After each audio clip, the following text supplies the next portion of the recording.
समझने वाली बात है कि सावन के इस माह में शिव की होती जय जयकार है क्यों, और वैसे हर दिन प्यारा शिव को पर सबसे प्रिय सोमवार है क्यों। कि वैसे तो सभी दिन प्रिय हैं, हम चाहें किसी दिन भी भोलेनाथ को अगर ज्यादा कुछ न कर पाए, एक लोटा जल अर्पण कर दें प्रेम पूर्वक, तो भोलेनाथ उतने में ही खुश हो जाते हैं। लेकिन विशेष फल सोमवार के दिन क्यों है, इस बात पर विचार करना है। आइए जाने और सुने कि सावन के इस माह में शिव की, सावन के इस माह में शिव की होती जय जयकार है तो, सावन के इस माह में शिव की होती जय जयकार है तो, वैसे हर दिन प्यारा शिव को सबसे प्रिय सोमवार, वैसे हर दिन प्यारा शिव को सबसे प्रिय सोमवार को, वैसे हर दिन प्यारा शिव को सबसे प्रिय सोमवार को, वैसे हर दिन प्यारा शिव को सबसे प्रिय सोमवार को। ताली बजाना भोले बाबा के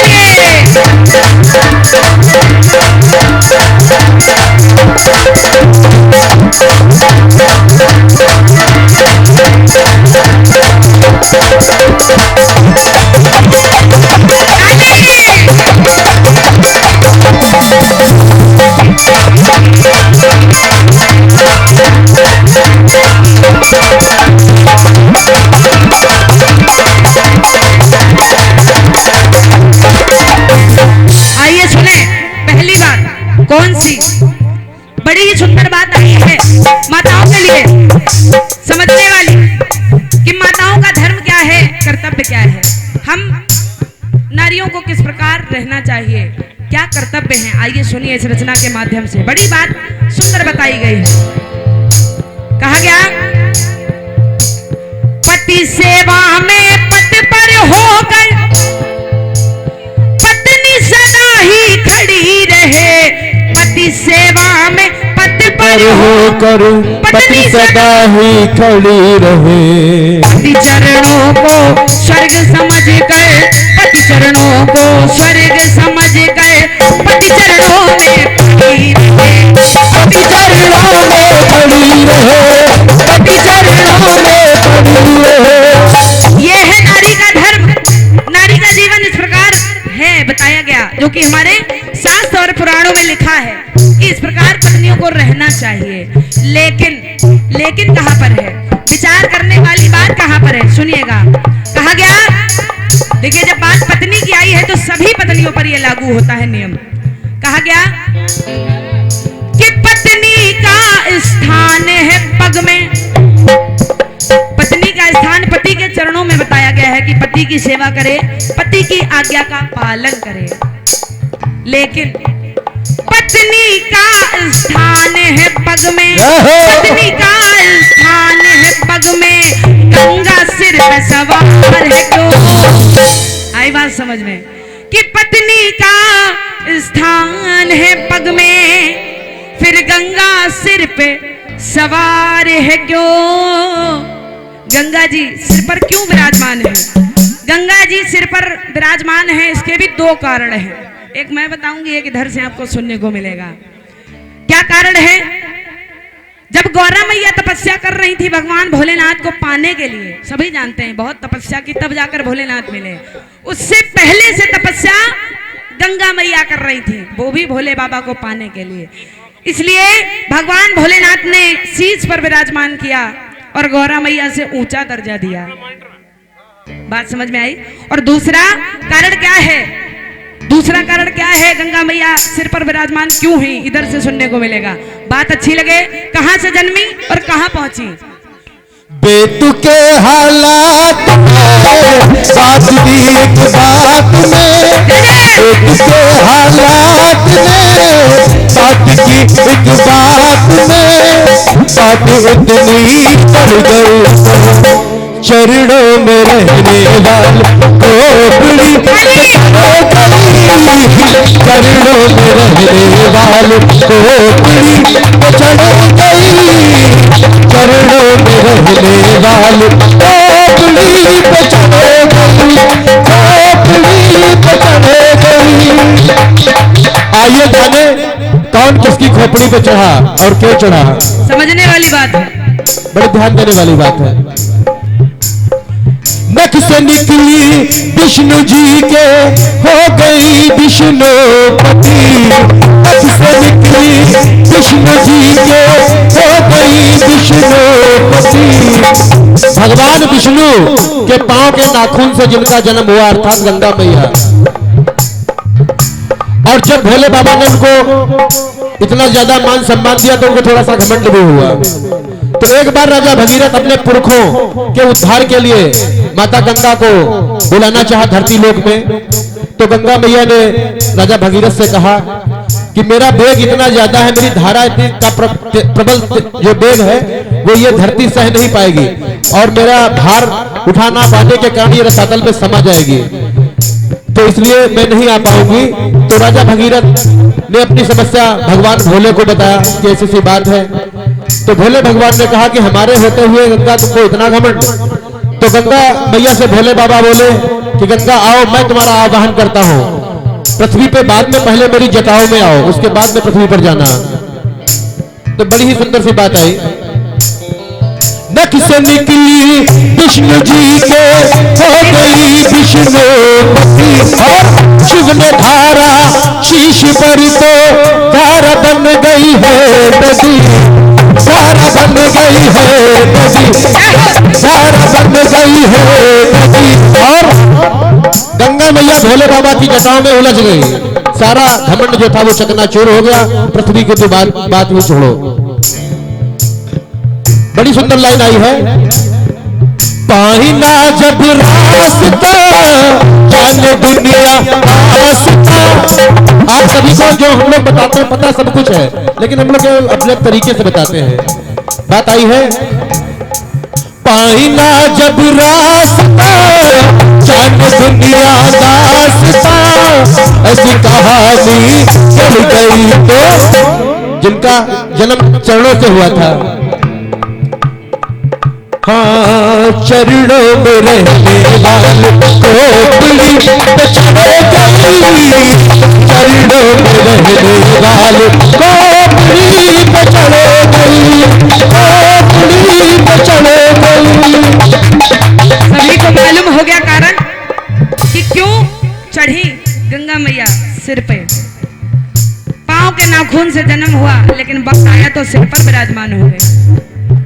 चढ़ी तो कई नारियां और थी, लेकिन समय का अभाव होने का कारण बताया गया कि पत्नी का स्थान है पग में, फिर गंगा सिर पे सवार है क्यों। बात यहाँ पे चल रही थी, तो आपको कारण दो बताए गए, दोनों कारण आपको समझ में आ गए।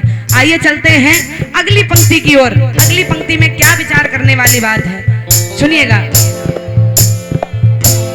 भस्म त्रिपुंड शूलिवाघंबर शोभित संग में करोबर है, सजल नयन दोनों शिव जी के, सजल नयन दोनों शिव जी के, लगते मान सरोवर है, लगते मान सरोवर है, लगते मान सरोवर है। भगवान भोलेनाथ के नेत्र कितने हैं? कितने? 3। और अभी बात आई है 2 की। दोनों में क्या बताया गया? सरोवर के समान है, यानी कि जल भरा है, सागर के समान 2 नेत्र है भोले बाबा के। विचार करने वाली बात यह है कि 2 नेत्र में जब जल है तो तीसरे में क्या है? आइए जाने। कहा गया दोनों नैना जल से भरे, यदि दोनों नैना जल से भरे, यदि दोनों नैना जल से भरे, तो तीसरे में अंगार है क्यों? सभी जानते हैं तीसरा नेत्र कैसा है। कहा गया कि दोनों नैना जल से भरे हैं, तीजे में अंगार है क्यों? ये विचार करने वाली बात है कि वैसे हर दिन प्यारा शिव को सबसे प्यारा शिव को प्यारा शिव को सबसे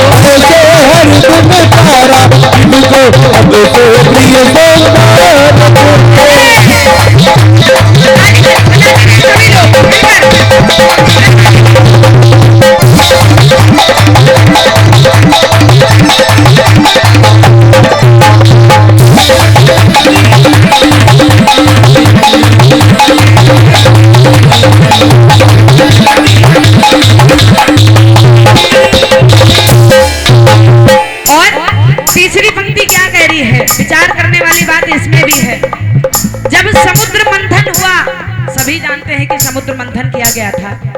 जब समुद्र मंथन हुआ, समुद्र मंथन से जो रत्न निकले, रत्न वितरण कर दिए गए, आधे देवताओं में और आधे दैत्यों में। लेकिन एक चीज ऐसी निकली जिसको कोई लेने को तैयार नहीं था। क्या? विष। जब विष निकला तो विष किसी ने नहीं लिया, और जब किसी ने नहीं लिया तो विष को खत्म करने के लिए किसको याद किया गया? भगवान भोलेनाथ को। विषधारी को स्वयं बुलाया गया और भगवान भोलेनाथ आए, विष का पात्र हाथों में लिया और जो ही पान करने चले, एक मन में विचार आया। क्या कहने लगे? हृदय में हरि का चित्र है अंकित, शिव ने मन में विचार किया, हरि को हमारे कष्ट न पहुंचे, हरि को हमारे कष्ट न पहुंचे, कंठ में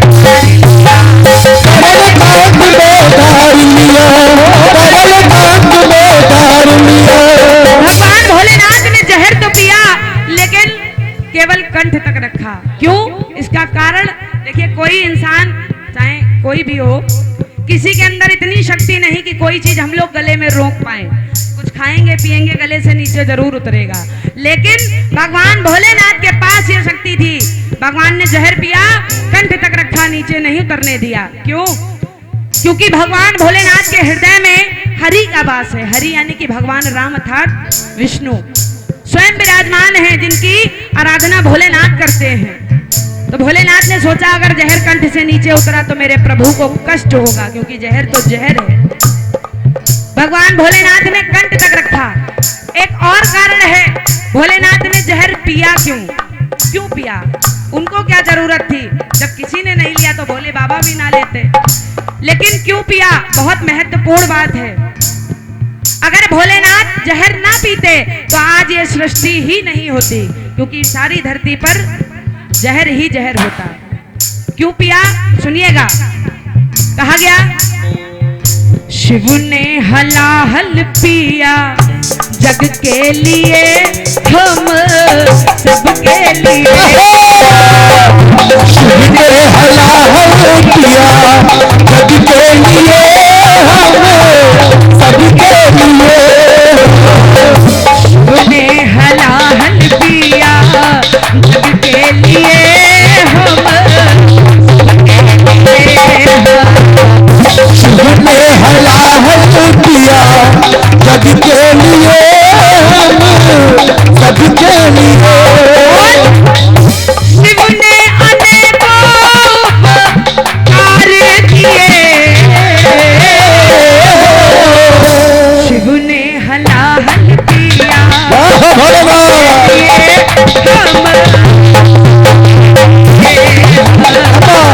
शिव ने हलाहल पिया जग के लिए, हम सबके लिए। बात समझ में आ गई क्यों पिया था भोलेनाथ ने? और आज कहते हैं कि भोलेनाथ तो सारा जहर पी गए थे। धरती पर आज विष नाम की कोई चीज ही नहीं होती। भोलेनाथ सारा विष पी गए थे, कोई चीज ऐसी नहीं होती जो जिसमें जहर होता, लेकिन है थोड़ा बहुत जहर। वो क्यों है ये भी सुनिएगा। कहते हैं कि जब कोई चीज हम लोग जल्दबाजी में खाते पीते हैं तो थोड़ा बहुत गिर जाता है, सबसे गिर जाता है। भोलेनाथ ने जब विष पिया तो विष पीते रहे, लेकिन एक दो बूंद धरती पर गिर गई, और जब धरती पर गिर गई तो वही बूंद सांप और बिच्छू जो भोलेनाथ के गण हैं उन्होंने आकर चाट ली। उन्होंने सोचा भोले बाबा क्या पी रहे, लाओ हम भी पी कर देखे। जब उन्होंने चाट ली तभी आज उनके अंदर जहर है, वरना उनके अंदर भी जहर नहीं होता। समझने वाली बात है। आइए, भोलेनाथ ने जहर क्यों पिया ये आपको मैंने बताया। जहां पर बात चल रही थी वहीं पर चलें। कहा गया हृदय में हरि का चित्र है अंकित, शिव ने मन में विचार किया, हरि को हमारे कष्ट न पहुंचे, सरल कंठ में धार लिया, सरल कंठ में धार लिया, सरल कंठ में धार लिया। इतना भयंकर विष पी गए भोलेनाथ। भाई जहर तो जहर है, लेकिन फिर भी भोलेनाथ को कुछ क्यों नहीं हुआ, ये विचार करने वाली बात है। क्यों नहीं मरे वो? क्योंकि उनका एक और नाम है। क्या? कि अमरनाथ जब स्वयं अमर